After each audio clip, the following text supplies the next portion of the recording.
So how would you suggest that someone focusing on learners with communication difficulties develops an awareness of what it takes what's important when implementing AAC? Well, there are a few things I would suggest. Looking at evaluation tools such as IPACS, which is a self-evaluation tool of staff learning needs and development needs and implementation.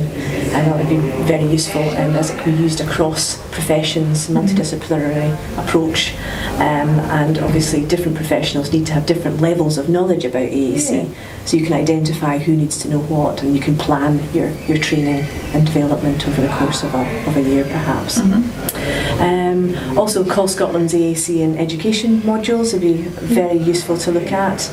Lots of case studies, videos to look at as well, when you really get a sense of what's involved in using an AAC device. Lots of interviews with AAC users, so you can really get the perspective of the person using the AAC device too. I'd also suggest that people familiarise themselves with the National AAC Core Pathway.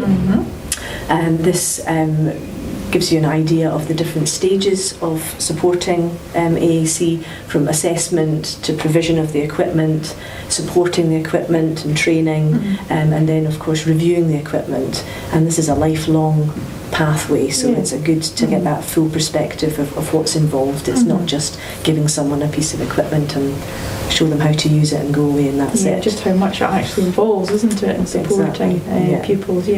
Some areas might have their own individual AAC pathways, but I think there's a new pathway going to be distributed primarily through speech therapy services. This national one that you've referred to. Yes, that's right. So in an intent to have a sort of consistent approach across Scotland, so it'll be useful for people to have a look at that, as you say. Yes.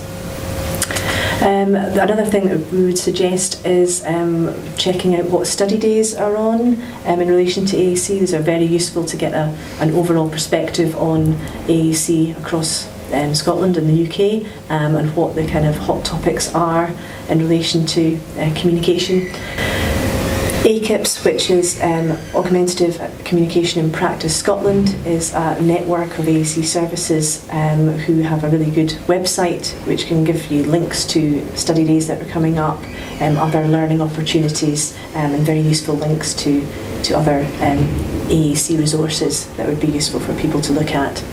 And also I would suggest visiting a specialist provision, either a special school with pupils who are using AAC, a lot of pupils using AAC perhaps, and you could maybe see groups of children and appreciate the different issues surrounding voices, AAC voices, and that kind of thing, or to maybe shadow a local speech and language therapist and go out to a school and see somebody in mainstream using an AAC device and getting that perspective of being maybe a single AAC user in a mainstream classroom versus a group of AAC users maybe in a specialist provision, and you could get that perspective of the different challenges and different opportunities.